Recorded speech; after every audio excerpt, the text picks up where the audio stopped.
This is my mini podcast episode where we talk about Jack. Excuse me.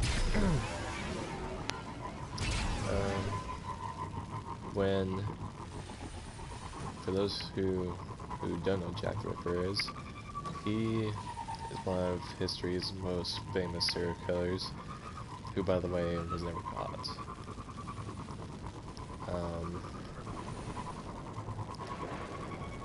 He was known as Jack the Ripper, but he was also known as the White Chapel Murderer and Leather Apron, which I didn't know about the Leather Apron part. Now, you're probably wondering to yourself, Mitchell, why are you talking about this over a video game? Well, you see, I wanted to be comfortable talking about this where I didn't have to feel like I was being interviewed. So I chose to play something while also talking about it. So if you have a problem with that, definitely tell me. I'm worried, Guardian. Wielding stasis may be taking more of a toll on you than you know. So Jack the Ripper, he committed but if using about, consumes you, I may well, it depends on how you look at it. Because some people think that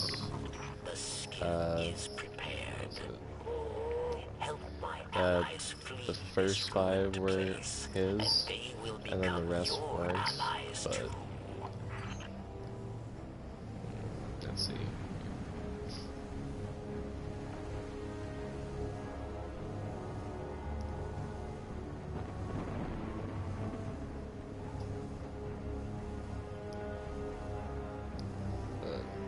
I think it's like 10-ish victims, and people think that the first 5 were only his and that the others were copycats. Because Jack the Ripper had a certain MO towards his killing. At first he would just mutilate bodies, but then he would start to basically harvest their organs.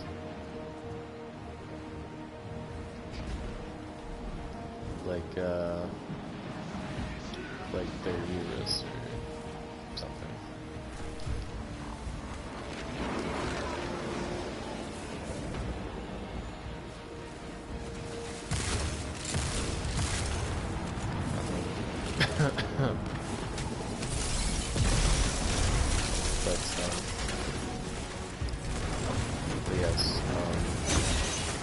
So let's just go with the theory that the first 5 are his.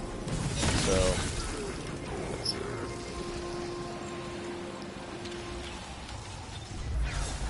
So, the first 2 cases were Emma Elizabeth and Martha Tam. I can't say that right now. Brand. Yes, there's the word.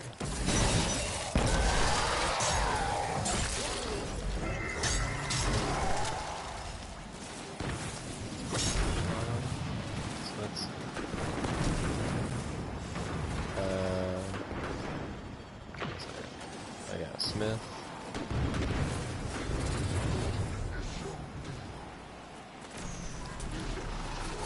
So Smith was robbed and sexually assaulted in Whitechapel on April 3rd, 1888, which, if I forgot to tell you, these murders, they all happened within 1888 to 1889.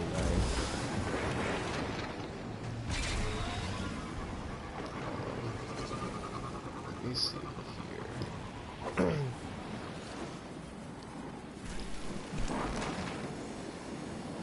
So, she had blunt trauma to the face and received a cut to her ear.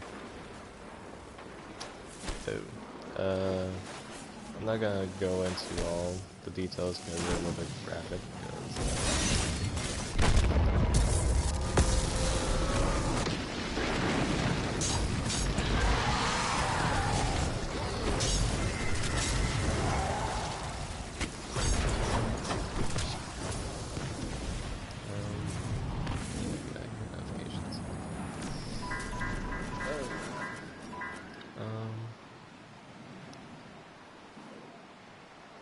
She stated that she had been attacked by 2 or 3 men, one she described as a teenager, but most authors, or this title was linked to later murders by the press.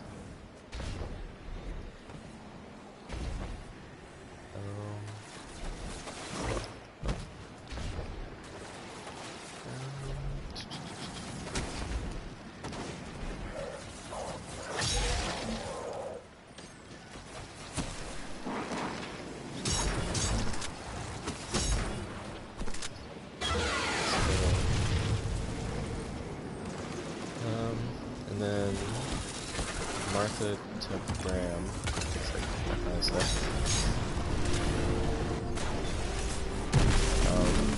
So she was found murdered.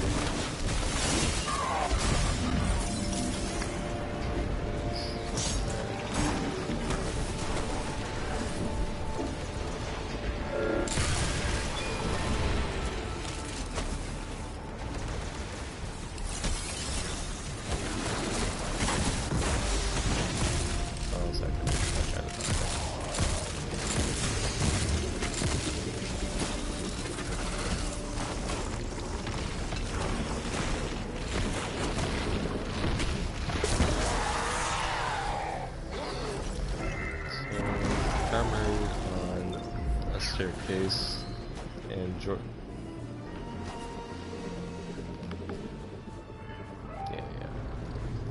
was found murdered on the staircase in George Yard, Whitechapel,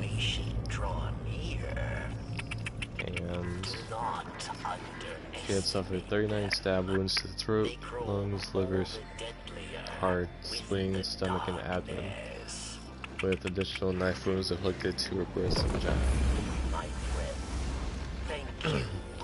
Soon the Elixni who still know hope will flee to safety. Mizrax, the light Kel, awaits them. For a Kel, he is young, untested. But my people dare to hope. Yes, all but one of her wounds had been inflicted with a blade instrument such as a penknife. With one possible exception, all the wounds had been inflicted by a right-handed individual. Darkness, but from anger. Bring this lesson to elders.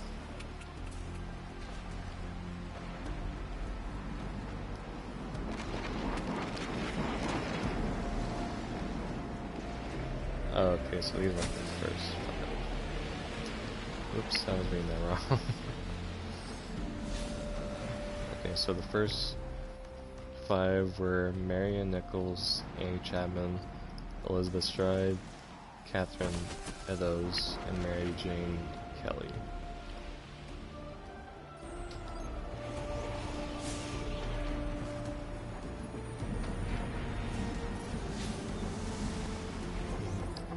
So the body of Marion Nichols was discovered at 3:40 a.m. on Friday, August 31st, 1888, in Bucks Row, which is now Derwad Street.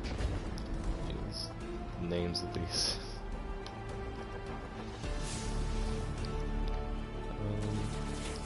Nichols had last been seen approximately 1 hour before her body was discovered. Her body was discovered by Mrs. Emily Holland, with whom she had previously shared bed at a common lodging house in Thrall Street, Spitalfields, walking in the direction of Whitechapel Road. Her throat was severed by 2 deep cuts, one of which completely severed all tissue down to the vertebrae. The lower part of her abdomen was partly ripped open by a deep jagged wound, causing her bowels to protrude. Several other incisions inflicted to both sides of her abdomen, also caused by the same knife. Each of these wounds had been inflicted in a downward thrusting manner. 1 week later, the body of Annie Chapman was discovered at 6 a.m. near the steps to the door of the backyard of 29 Hanbury Street, Spillfields. As in the case of Marion Fields, the throat was severed by 2 deep cuts. Her abdomen was completely cut open, with an entire section of flesh from her stomach being placed upon her left shoulder, and another section of skin, flesh, plus her small intestines being removed and placed upon her right shoulder. Her autopsy revealed that her uterus and sections of her bladder and vagina had been removed.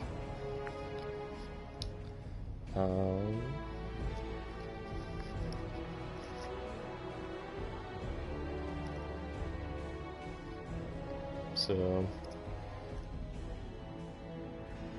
what is this? So September 8th. So this was a few weeks later. So Annie Chapman was found dead September 8th. So then a few weeks later, Elizabeth Stride and Catherine Eddowes were both killed in the early morning hours of Sunday 30th, or September 30th. Stride's body was discovered approximately at 1 a.m. in Duffield's yard off Burner Street, which is now Henricus Street in Whitechapel.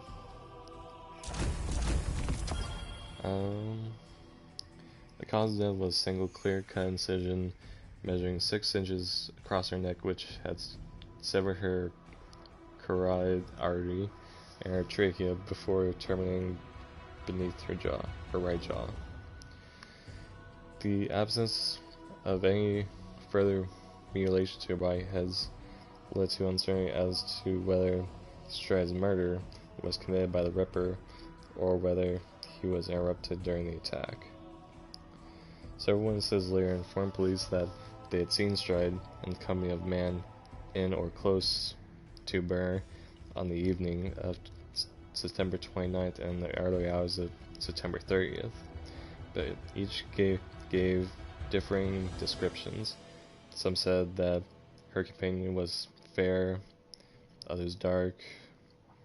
Some said that he was shallowly dressed, others well dressed.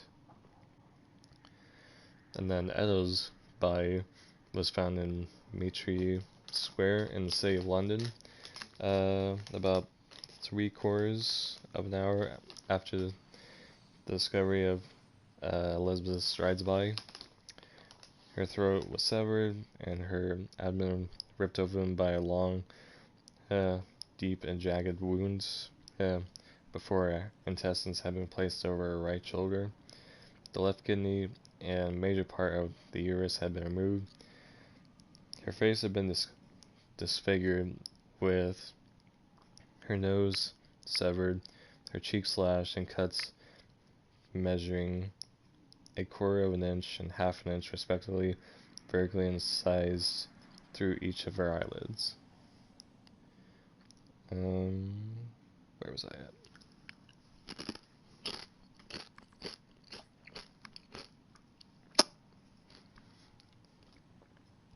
A triangular incision, the apex of which pointed towards her eye, had also been carved upon each of her cheeks, and a section of, I don't know what that word is, auricle? I don't know. And the lobe of her right ear was later recovered from her clothing.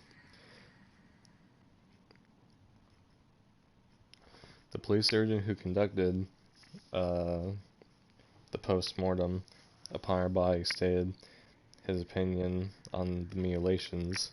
He said they would have had to take at least 5 minutes to complete.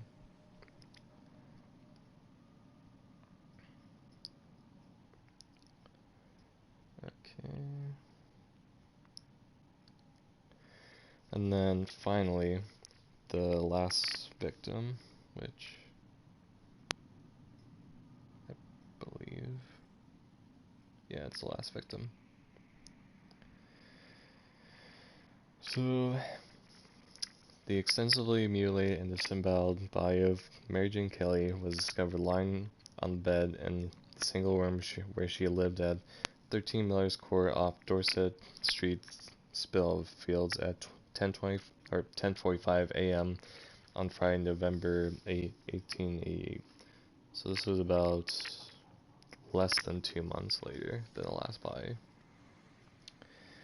Her face had been hacked beyond all recognition, with her throat severed all down to the spine, and the abdomen almost emptied of its organs. Her uterus, kidneys, and one breast had been placed beneath her head, another viscera from her body placed beside her foot. About the bed and sections of her abdomen and thighs upon a bedside table. The heart was missing from the crime scene. Okay, so what I can gather from all that is so it seems like the 5 victims were perpetrated at night on or close to weekends, either at the end of a month or about a week or so after. It seems like with each victim, the mutilations got more and more severe, except for Stride, who seems like the attack was interrupted. The more Elixir that escape, the better I feel. They deserve safety, away from Aramis. A victory, yes, but more remain. When I find them, they'll all die. Good riddance to traitors like you. Unworthy of my empire. Sorry. Aramis, it was never meant to be an empire. It was meant to be home. Our home was taken from us by your once great machine. So it seems like the mutilations got more and more severe with each victim except for Stride, whose attacker was interrupted. But so this leads me to, like, who could the attacker be to all 5 victims? Some people think it was a doctor because of how well he knew anatomy. Others believed he was maybe a police officer because he knew how to avoid crime scenes and how to get away with murder.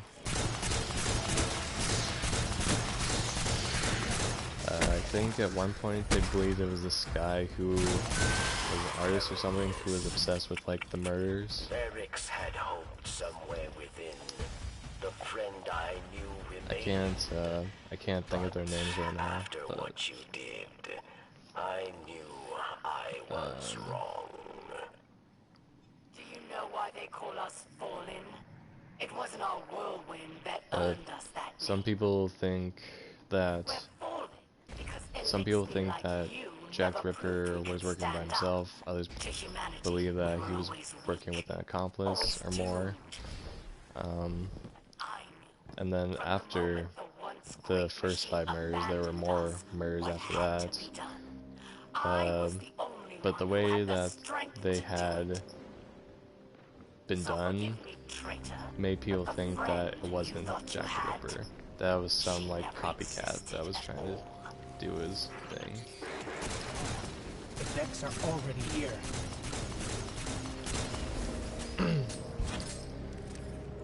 Which, if you had to ask me who I think did, but you know, was he working by himself or was there someone else? I think that at first it started out with just him, but maybe he realized that he needs some help with certain things. So I imagine he asked for like help with like certain things. Whether it's like a murder or like a cover-up or something, you know?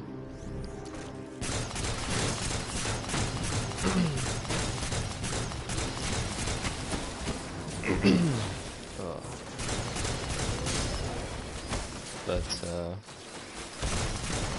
But yeah, this Jack the Ripper just fascinates me because like when people think you know, like what is it? When people think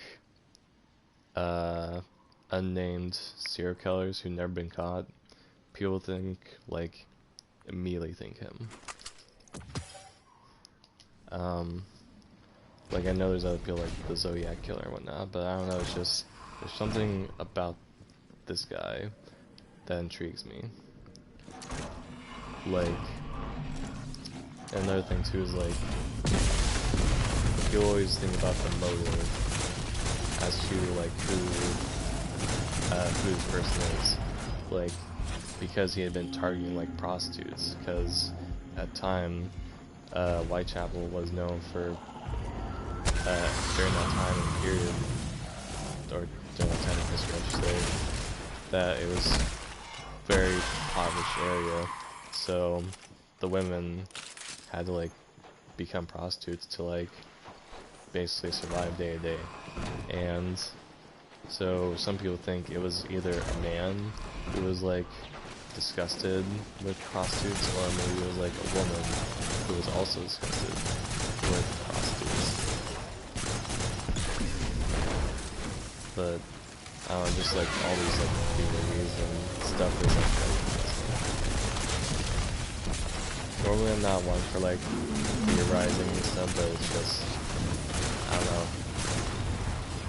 I kind of makes me think like, if you had a time machine, right?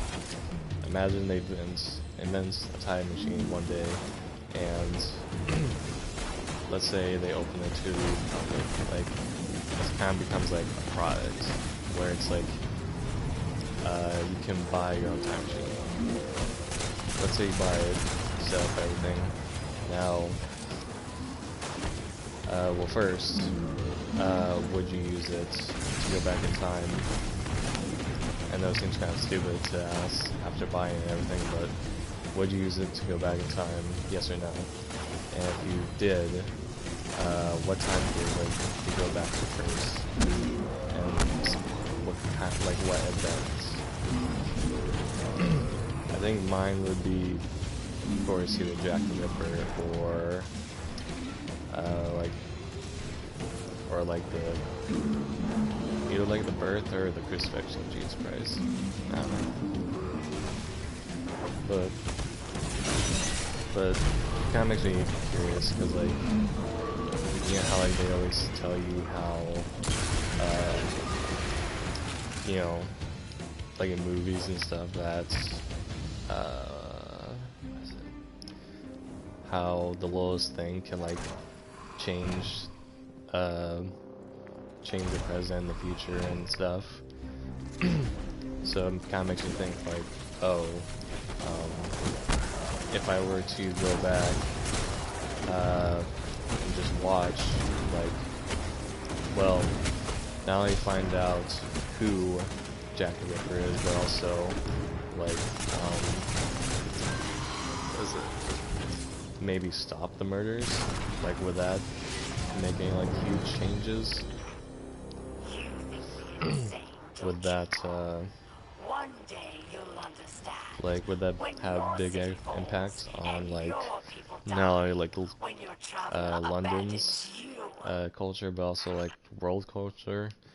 Would like start some sort of like world war or something, like, or would it just have like little to no impact, like some people think it does? I don't know. you'll have to let me know on that.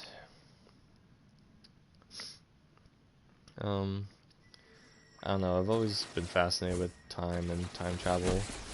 Kinda, it makes me think like, you know, would I ever time travel? Would I ever time travel to like see how everything went down? Yes, but would I ever like try to change history for the better, in my opinion? Knowing me, probably not. Just like out of the fear of like changing history. It's kind of like if you were to go back to 9/11 and change that. Like at the time, you think about it, it's like, oh, things would be better and whatnot. Like this awful thing that unfortunately in our country would never happens, and all these people wouldn't have died. But as sad as this is, but if you think about it, like we have like gotten more, like this country has become more and more about like security ever since something like 9/11 happens. So if you were to take that away per se, and let's say that never happens, then oh man, let's say you take that away, so that never happens. America never really gets into security.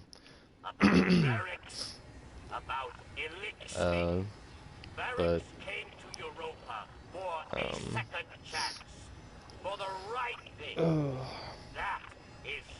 I think as good as the intentions are, I feel like it would do more harm than good.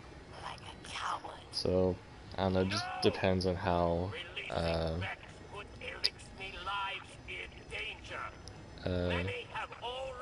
don't know. It's interesting though. Alright. Well, that's all I have to say. Thank you for coming to my TED Talk. Thank you very much for coming. And I will talk with you later.